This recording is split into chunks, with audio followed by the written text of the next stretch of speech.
Another issue is property crimes. They are especially difficult to deal with for the victims, as difficult as it may be.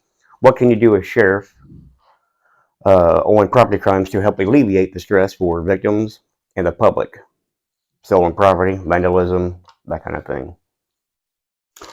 Do you own a firearm? Yes. Do you know what brand name it is?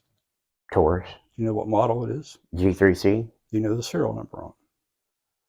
Daggone you. No. I caught you, didn't I? Yes, you did. And that's the answer to your question. Typically what happens in property crimes. In my defense, can I say something? I have a photo of it. Can I see the serial number on it? Probably could, yeah. All right. Yeah. Then that's good. That's what we're looking for right there. Yeah. I just took a gun back to a guy that was stolen over 12 years ago and handed it back to him in a box and told him before he opened the box, I'm not responsible for the condition of this firearm right now. And when he opened it up, it still looked like it was brand new, and he had a big smile on his face. But Wow. anyway, you know how we got that gun? We had the serial number off of it. We had the serial number. We had it entered in leads, had a NIC number assigned to it, which is a nationwide check on that particular weapon if somebody comes across that, and it was found in the state of Colorado. Wow. I don't know how it got there yet. Yeah. I don't know that story. But that's how you find people's property like that. If we have the name, the brand of it, model number, a serial number, and in your defense, a photograph of it that we can put with our records, I have a much better chance then of finding or identifying that particular handgun or weapon, whatever you have stolen. Right. That applies to any type of personal property. Just like you said, you got photograph the inside of your house, your TVs, Yes. your things that's got serial numbers on that. At the fair, we've passed out a sheet there sometimes, and insurance companies provide these to people that have insurance as well. Here's a list. You know, write down the date you bought this, the price you paid for it, the brand name of it, the serial number off of it.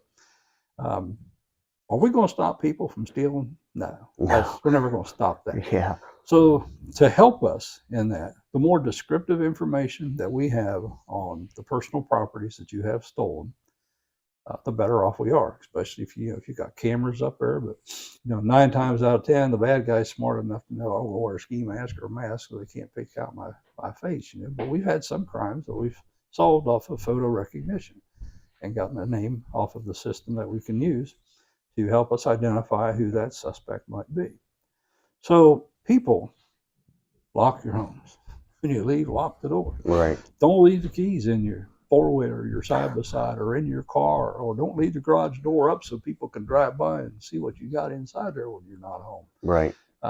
Just some common sense crime prevention tips. I used to teach a block of crime prevention in the police academy when I taught in Zanesville. And, if we could deter, detect, delay, and deny a person, those were the 4 Ds of crime prevention. You can help us by doing those 4 simple things. Deny, delay, detect, and what was the 4th one I said? I don't know. I was going to ask you about what do you mean by deny, though? What's that mean? Well, that means to reinforce your house. Oh, okay. Let's deny entry kind of thing. Deny access. Deny access to that. Let's make better locks on our houses like that. Let's put a camera system inside of our house right there. Detect was the 3rd one. If you got cameras and stuff, use those. And take photos of things. Take photos of your ATV. Take photos of whatever. That's exactly right. Especially if you have something that's not registered. Yeah. Those kinds of things are they're not so easily stolen, but they're easier to hide once they're stolen. Recently, we have in Crystal, there was a stolen skid steer. Yep. And we've all looked for that skid steer, me included. Yeah. It's difficult to track something that's by all means untrackable, Yeah. So, yeah. And, the only other thing I would add to that is, have good neighbors. When my neighborhood is, somebody leaves out my neighborhood, somebody usually gives me a call. Hey, we're going to be gone for a while. Keep an eye on the place. Having good neighbors that will help you in the event that you're away from your home is a very, very valuable thing. Right. Yeah. And would you have a tip on trying to have a good neighbor? What could one do to improve their neighbor or neighborhood? Well, I've got this. Because I can tell you what I've done. My neighbor brings me a pie every now and then.